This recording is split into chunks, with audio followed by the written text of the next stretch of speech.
जाने अनजाने में हम कुछ ऐसी गलतियां कर देते हैं जिसका पछतावा हमें फिर बाद में होता है। और जब हमें उस गलती का पता चलता है तो बहुत देर हो जाती है। तब तक हम बर्बाद हो चुके होते हैं। तो आखिर वो कौन कौन सी गलतियां हैं जो हमें पता नहीं है, जो हमें बर्बाद कर रही हैं? चलिए आइए आज इस कहानी में मैं आपको वही बताता हूँ कि इंसान की कौन कौन सी गलतियां हैं जो इंसान को बर्बाद कर देती है। अपनी बर्बादी के कारण पता चल जाए तो हम अपने जीवन को सुखमय बना सकते हैं। बहुत समय पहले की बात है। एक नगर में एक धनी सेठ रहा करता था। उस सेठ के पास सभी प्रकार की सुख सुविधाएं थी, लेकिन उसके कोई संतान नहीं थी। संतान के दुख में वो हमेशा चिंतित रहता था। फिर एक दिन उसे पता चलता है कि उसकी पत्नी गर्भवती है। वो बहुत प्रसन्न हुआ और उसने अपनी पत्नी का खूब ख्याल रखा। ऐसे में एक दिन उसके घर पर एक पुत्र का जन्म हुआ। सेठ पुत्र के जन्म पर बहुत प्रसन्न था। उसने पूरे नगर में मिठाई बंटवाई और उसके लालन पालन में कोई कमी नहीं छोड़ी। देखते ही देखते उसका पुत्र बड़ा हो गया। फिर सेठ ने उस पुत्र को गुरुकुल भेजने का निर्णय किया ताकि वो पढ़ लिख कर एक विद्वान बन सके। अभी उसके पुत्र की उम्र ज्यादा नहीं हुई थी, लेकिन उसने छोटी सी उम्र में अपने बेटे को शिक्षा ग्रहण करने के लिए गुरुकुल भेज दिया था। गुरुकुल में वो बालक अच्छे से शिक्षा ग्रहण करता, अपने गुरु की सभी आज्ञाओं का पालन करता। ऐसे में वो बालक धीरे धीरे वहां का सबसे होनहार विद्यार्थी बन गया। गुरुकुल में उस बालक ने सारे वेद पुराण और शास्त्रों का अध्ययन किया और बहुत बड़ा विद्वान बन गया। गुरु भी उस बालक से बहुत प्रसन्न थे कि उसने छोटी सी उम्र में सारा ज्ञान अर्जित कर लिया। लेकिन वो कहते हैं ना कि समय कब बदल जाए किसी को कोई पता नहीं होता। ऐसे ही एक दिन किसी प्राकृतिक आपदा की वजह से उसके माता पिता की मृत्यु हो गई। और जब उसके माता पिता की मृत्यु हुई तब तक उस बालक की शिक्षा पूर्ण नहीं हुई थी। और जब उस बालक ने इस खबर को सुना कि उसके माता पिता अब इस दुनिया में नहीं रहे और उनका सब कुछ बर्बाद हो चुका है, तो उस बालक का इस संसारिक मोह माया से मन उठ गया। उसके बाद उस बालक ने निश्चय किया कि वो गुरुकुल से शिक्षा पूर्ण करने के बाद अपना संपूर्ण जीवन लोगों की भलाई में व्यतीत करेगा। और फिर जब उस बालक की शिक्षा पूर्ण हो गई तो उसके बाद वो बालक सन्यासी बन गया और वो सांसारिक वस्तुओं से दूर हिमालय के जंगल में चला गया। जंगल में जाकर उसने वहां लंबे समय तक तपस्या की। तपस्या पूर्ण करने के बाद उस सन्यासी ने लोगों को शिक्षा देना आरंभ कर दिया। समय के साथ साथ उस सन्यासी की चर्चा चारों तरफ होने लगी और दूर दूर से लोग उसके पास शिक्षा ग्रहण करने आने लगे। और बहुत से लोग उनके पास अपनी समस्याओं का समाधान खोजने के लिए भी आने लगे। सन्यासी सभी लोगों की समस्याएं बड़ी आसानी से सुलझा देता, जिस वजह से वो पूरे राज्य में मशहूर हो गया था। लेकिन जिस नगर में वो रहता था उस नगर का राजा एक क्रूर व्यक्ति था। जब राजा को उस सन्यासी के बारे में पता चला तो उसने उस सन्यासी से मिलने का निश्चय किया। अगली सुबह वो राजा अपने महल से निकलकर उस सन्यासी से मिलने के लिए निकल गया और फिर वो उस कुटिया पर जाकर पहुंच गया। वहां पहुंचकर जब राजा ने उस सन्यासी को देखा तो वो देखता ही रह गया। उसके चेहरे पर एक अलग ही तेज था। जब वो उन सन्यासी के पास पहुंचा तो उसे बड़ी अपार शांति का अनुभव हुआ। उस राजा ने उस सन्यासी को प्रणाम किया और उनके पास बैठ गया और उनसे वार्तालाप करने लगा। वो राजा पहली ही मुलाकात में उस सन्यासी के व्यक्तित्व से इतना प्रभावित हुआ कि उसने उसी समय से अच्छाई की राह पर चलने की ठान ली और मन ही मन सोचने लगा कि इतनी छोटी सी मुलाकात में ये सन्यासी मुझे इतना बदल सकता है, तो अगर ये हमेशा मेरे साथ ही रहने लगे तो मेरी तो जिंदगी ही बदल जाएगी। और यही सोचकर राजा सन्यासी से अपने महल चलने के लिए आग्रह करने लगा। राजा का आग्रह सुनकर सन्यासी मना नहीं कर पाया और वो राजमहल चलने को तैयार हो गए। फिर राजा सन्यासी को लेकर राजमहल की ओर चल दिया। राजमहल पहुंचने पर राजा ने सन्यासी का खूब आदर सत्कार किया और उसके बाद राजा ने सन्यासी को एक शाही कमरे में भोजन करवाया। भोजन के पश्चात सन्यासी ने राजा को धन्यवाद दिया और राजा से जाने की आज्ञा मांगी। ये सुनकर राजा ने कहा कि आप हमारे बगीचे में जब तक चाहें तब तक रह सकते हैं। आपको यहाँ पर किसी भी प्रकार की कोई असुविधा नहीं होगी और आप यहाँ रहेंगे तो हमारी प्रजा को भी अच्छा लगेगा और हमें भी अच्छा लगेगा। ये सुनकर सन्यासी ने राजा का प्रस्ताव स्वीकार कर लिया। उसके बाद राजा ने सेवकों से कहा कि सन्यासी महाराज के लिए बगीचे में रहने का, खाने का और वस्त्र आदि का प्रबंध किया जाए। राजा की आज्ञा के अनुसार सेवकों ने एक सुंदर सी कुटिया का निर्माण कर दिया। उसके बाद वो सन्यासी उसी कुटिया में रहने लगे। सन्यासी को उस कुटिया में रहते रहते कई साल बीत गए और इस दौरान राजा ने उनकी खूब सेवा की। परंतु कई सालों बाद एक दिन राजा और रानी को आवश्यक कार्य के लिए दूसरे राज्य जाना पड़ा। लेकिन उन्होंने एक सेवादार को सन्यासी की सेवा के लिए नियुक्त कर दिया। परंतु वो सेवादार राजा के जाने के बाद बीमार पड़ गए और अपने घर चला गया और कभी लौटकर वापस नहीं आया। तो सन्यासी ने क्रोध में आकर उस राजा को खूब सुनाया और राजा से कहा कि हे राजन, जो जिम्मेदारी तुम पूरी नहीं कर सकते तो वो उठाते ही क्यों हो? तब राजा ने सन्यासी से क्षमा मांगते हुए कहा कि हे भगवान, यदि मुझसे कोई भूल हो गई हो तो मैं उसके लिए आपसे क्षमा मांगता हूँ। मुझे क्षमा कर दीजिए और आप अपना क्रोध शांत कीजिए और मुझे बताइए कि आखिर हुआ क्या है। ये सुनकर उस सन्यासी ने कहा कि तुम्हारे जाने के बाद मुझे यहाँ पर किसी ने भोजन नहीं दिया और मैं बहुत दिनों तक भूखा ही रहा। मुझे यहाँ पर आकर किसी ने पूछा तक नहीं कि मैं किस हाल में हूँ। ये सुनकर राजा ने सन्यासी से क्षमा मांगी और कहा कि हे भगवान, आज के बाद में ऐसी कोई भी गलती नहीं होगी। फिर कुछ देर बाद मामला शांत हो गया। जब राजा और सन्यासी के बीच वार्तालाप हो रही थी तो रानी भी ये सब वार्तालाप चुपके से सुन रही थी और सब कुछ देख रही थी। उसके बाद राजा ने उस सन्यासी को कोई भी शिकायत का मौका नहीं दिया और उसकी खूब सेवा की। परंतु कुछ दिनों बाद राजा को फिर किसी आवश्यक कार्य से अपने राज्य से बाहर जाना पड़ा। लेकिन इस बार राजा ने राज्य से बाहर जाने से पहले अपनी रानी को कहा कि जब तक मैं नहीं आऊं तब तक आप स्वयं सन्यासी की देखभाल करोगी। ये सुनकर रानी ने कहा कि जी महाराज, आप निश्चित होकर जाइए, मैं सन्यासी महाराज की अच्छे से देखभाल करूंगी। उसके बाद रानी हर रोज भोजन बनाकर सन्यासी महाराज को भेज देती थी। लेकिन एक दिन रानी नहाने के लिए चली गई और सन्यासी को भोजन देना भूल गई। सन्यासी ने काफी देर तक भोजन का इंतजार किया, लेकिन जब भोजन नहीं आया तब सन्यासी सोच में पड़ गया कि आज खाना क्यों नहीं आया। उसके बाद सन्यासी ने सोचा कि वो खुद महल में जाकर देखेगा कि आखिर अब तक खाना क्यों नहीं आया, और फिर वो महल पहुंच गया। जब वो महल के अंदर पहुंचा तो वहां उसकी नजर रानी पर पड़ी। रानी के लंबे लंबे घने काले केस जो कि उसकी कमर पर लहरा रहे थे, उसकी कजरारी आंखें जो देखने मात्र से ही घायल कर दे, उसकी हिरनी जैसी चाल। रानी के इतने सुंदर रूप को देखकर सन्यासी चकित हो गया और रानी की सुंदरता सन्यासी के मन में घर कर गई और वो वहां से बिना कुछ कहे ही अपनी कुटिया में लौट आया। सन्यासी रानी के रूप की सुंदरता को भूला ना सका और वो खाना पीना छोड़कर अपनी कुटिया में पड़ा रहा। उसने कई दिनों तक कुछ भी नहीं खाया, जिस वजह से वो बहुत कमजोर हो गया। फिर कुछ समय बाद राजा वापस लौटे और जब उसे सन्यासी की हालत का पता चला तो वो सीधे सन्यासी के पास पहुंच गए और बोले कि हे भगवान, क्या बात है, आपको क्या हो गया और आप इतने कमजोर कैसे हो गए? आखिर आपको किस बात की चिंता है और आप किस गहरी सोच में डूबे हो? क्या मुझसे कोई भूल हो गई है? तब सन्यासी ने कहा कि नहीं राजन, आपसे कोई भूल नहीं हुई है। ये सुनकर राजा ने कहा तो फिर आखिर क्या बात है, आप मुझे बताइए, मैं आपकी परेशानी जरूर दूर करूंगा। ये सुनकर सन्यासी ने राजा से कहा कि हे राजन, मैं आपकी रानी की अद्भुत सुंदरता को देखकर उनकी सुंदरता के फेर में पड़ गया हूँ और अब मैं रानी के बिना जिंदा भी नहीं रह सकता। यह सुनकर राजा हैरान हो गया और कुछ देर सोचने के बाद राजा ने उस सन्यासी से कहा, मैं आपको रानी दे दूंगा। ये सुनकर सन्यासी बहुत प्रसन्न हुआ। फिर राजा सन्यासी को लेकर महल चले गए और जब राजा और सन्यासी महल पहुंचे तो उस दिन रानी ने अपने सबसे सुंदर वस्त्र और गहने पहने हुए थे।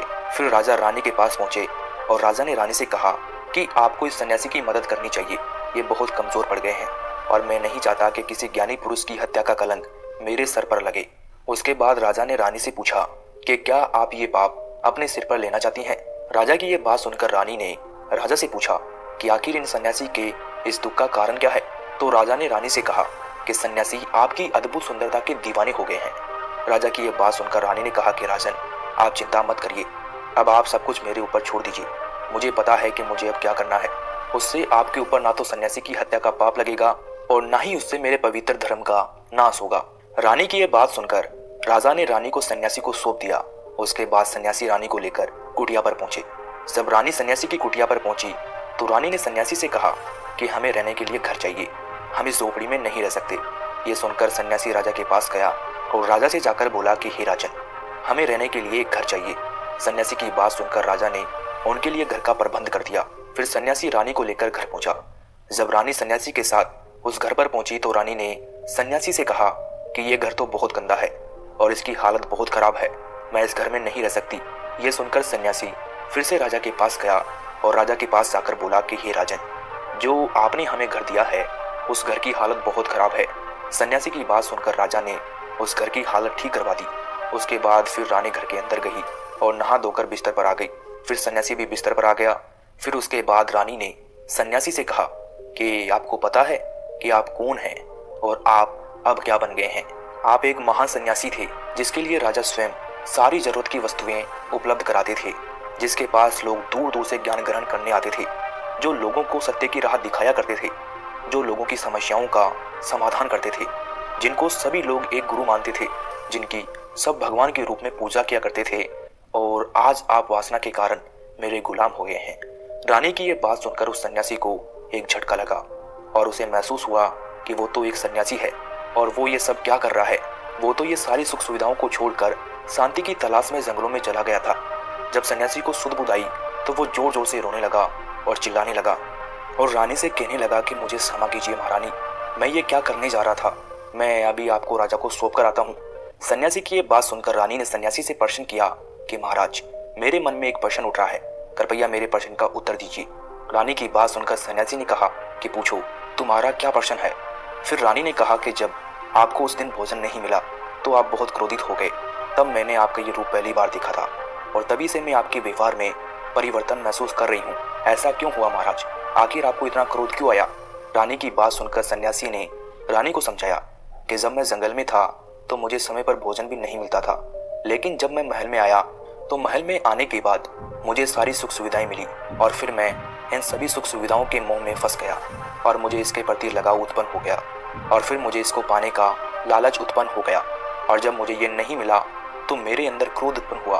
फिर सन्यासी ने कहा कि महाराज, सच तो ये है कि अगर इच्छा पूरी नहीं हो तो क्रोध उत्पन्न होता है और अगर इच्छा पूरी हो जाए तो लालच पड़ जाता है। फिर सन्यासी ने रानी से कहा, ये इच्छा की पूर्ति ही मुझे वासना के द्वार तक लेकर आई है और मैं आपके प्रति आकर्षित हो गया। इसके बाद वो सन्यासी रानी को लेकर राजा के पास गया और बोला कि राजन, मुझे क्षमा कर दीजिए, मुझे अपनी गलती का एहसास हो गया है। ये लो आपकी रानी, मुझे ये सब नहीं चाहिए। मैं अपनी इच्छा के वशीभूत होकर ये गलत कार्य करने जा रहा था और अपने जीवन को बर्बाद कर रहा था, लेकिन अब मुझे सब कुछ समझ आ गया है। उसके बाद उस सन्यासी ने कहा कि हे राजन, मनुष्य की बर्बादी का कारण उसकी 4 आदतें बनती है और दुनिया के हर एक व्यक्ति के अंदर ये 4 अवगुण होते हैं, लेकिन जो व्यक्ति इन पर नियंत्रण पा लेता है वो दुख और परेशानियों से बच जाता है और वहीं जो व्यक्ति इन चारों दोषों पर नियंत्रण नहीं कर पाता है वो बर्बाद होने के कगार पर पहुंच जाता है। ये सुनकर राजा ने कहा कि महाराज, आप मुझे वो 4 आदतें बताइए जिससे कि मनुष्य की बर्बादी हो जाती है। फिर सन्यासी ने राजा को मनुष्य को बर्बाद करने वाली आदतों के बारे में बताया कि हे राजन, मनुष्य को बर्बाद करने वाली पहली आदत है इच्छा, क्योंकि इच्छा ही दुनिया के हर एक व्यक्ति के अंदर सबसे पहला अवगुण होता है और जो व्यक्ति अपनी इच्छाओं को नियंत्रण में नहीं रख पाता है वो जीवन के किसी भी क्षेत्र में सफल नहीं हो पाता है, क्योंकि जैसे ही उसकी एक इच्छा पूरी होती है वो दूसरी की ओर बढ़ने लगता है और दूसरी पूरी होती है तो तीसरी इच्छा उसके मन में जागृत हो जाती है और फिर ऐसे करते करते इच्छाओं पर नियंत्रण न होने के कारण इसी जाल में उलझा रहता है और दुखी रहता है। इसीलिए राजन, जब हम इच्छाओं पर नियंत्रण पा लेते हैं तो हम हमारे मन पर भी नियंत्रण पा लेते हैं और जब हमारा मन हमारे बस में होता है तो हमें सुखी सुख की प्राप्ति होती है। फिर जो हम चाहते हैं वही हमारे साथ होता है। फिर सन्यासी कहता है कि हे राजन, मनुष्य को बर्बाद करने वाली दूसरी आदत है वासना। वासना का जन्म हमारे मन में उठने वाली इच्छाओं से होता है। जिस प्रकार इच्छा का कोई अंत नहीं होता और मनुष्य वासना के जाल में फंसता ही चला जाता है। वासना के वशीभूत होकर मनुष्य को कुछ भी नजर नहीं आता है। आज तक जितनी भी लड़ाइयाँ हुई है उनका सबसे बड़ा कारण स्त्री को पाने की इच्छा ही रही है। स्त्री के प्रेम में वशीभूत होकर राजा महाराजाओं ने आज से पहले बहुत सारे युद्ध किए हैं। रावण इस संसार का सबसे बुद्धिमान व्यक्ति था, लेकिन उसने भी माता सीता की सुंदरता के फेर में आकर अपना सब कुछ बर्बाद कर लिया। उसकी मृत्यु का कारण एक स्त्री ही बनी थी। कहीं राजा महाराजा तो युद्धों में इसलिए हार गए क्योंकि वो लोग स्त्रियों से रासलीला रचाने में ही रह गए। ईश्वर ने तो स्त्री की उत्पत्ति इस संसार को बढ़ाने के लिए की है, लेकिन आजकल लोगों ने इसे अपनी वासना का शिकार बना लिया है, अपने मनोरंजन का साधन समझने लगे हैं और जब उन्हें अपना ये मनोरंजन नहीं मिलता तो वो पागल हो जाते हैं और न जाने क्या क्या कर बैठते हैं। इसीलिए हे राजन, जितना हो सके उतना वासना से दूर रहना चाहिए। फिर सन्यासी कहता है कि हे राजन, मनुष्य को बर्बाद करने वाली तीसरी आदत है क्रोध, क्योंकि जब मनुष्य की वासना की पूर्ति नहीं होती है तो उसके अंदर क्रोध उत्पन्न हो जाता है और जब व्यक्ति को क्रोध आता है तो उस पर उसका नियंत्रण नहीं होता है और फिर वो क्रोध में आकर कहीं गलत निर्णय ले लेता है। वो दूसरों को भला बुरा कह देता है, गालियां निकाल देता है और जब उनका क्रोध शांत होता है तो उन्हें अपनी गलती का एहसास हो जाता है, लेकिन तब तक तो सब कुछ बर्बाद हो चुका होता है। क्रोध के कारण मनुष्य के कहीं बने बनाए काम भी बिगड़ जाते हैं। जब मनुष्य के भीतर क्रोध उत्पन्न होता है तो वो अंदर से बहुत कमजोर हो जाता है और एक कमजोर मनुष्य कुछ भी नहीं कर सकता है, उसे कभी भी सफलता हासिल नहीं हो सकती। क्रोध हमारे भीतर तनाव को उत्पन्न करता है और अगर एक बार हम तनाव में चले गए तो हमारा पूरा जीवन बर्बाद हो जाता है। फिर सन्यासी कहता है कि हे राजन, मनुष्य को बर्बाद करने वाली चौथी आदत है लालच। हे राजन, लालच का फल सदैव बुरा होता है। लालच में पड़कर हम बहुत से लोगों का बुरा कर देते हैं। हर मनुष्य के जीवन में कभी ना कभी ऐसे अवसर अवश्य आते हैं जब वो लालच कर बैठता है और अधिक पाने की लालसा में वो कुछ ऐसा कर बैठता है जिससे जो उसके पास था वो उसे भी गवा देता है। क्योंकि जैसे ही व्यक्ति की एक इच्छा पूरी होती है उसका लालच बढ़ जाता है और उसके मन में और कई आकांक्षाएं जन्म लेने लगती है। जो व्यक्ति लालच करता है वो कामयाबी से कोसों दूर रहता है, क्योंकि एक ना एक दिन लालच का दुष्परिणाम सामने आता ही है। अगर हम समय रहते ही लालच को त्याग दें और उसके फेर में ना पड़े तो हम एक सफल व्यक्ति अवश्य बन सकते हैं। फिर अंत में सन्यासी राजा से कहता है कि हे राजन, अगर मनुष्य इन चारों आदतों को छोड़ देता है तो उसे जीवन में सफल होने से कोई नहीं रोक सकता। जो इन आदतों को नहीं छोड़ता है उसे जीवन में बर्बाद होने से कोई नहीं रोक सकता। मैं एक सन्यासी होकर इसके फेर में पड़ गया था, तो सामान्य मनुष्य तो इससे बच नहीं सकता। इसीलिए हे राजन, मनुष्य को इन आदतों से हमेशा बचना चाहिए।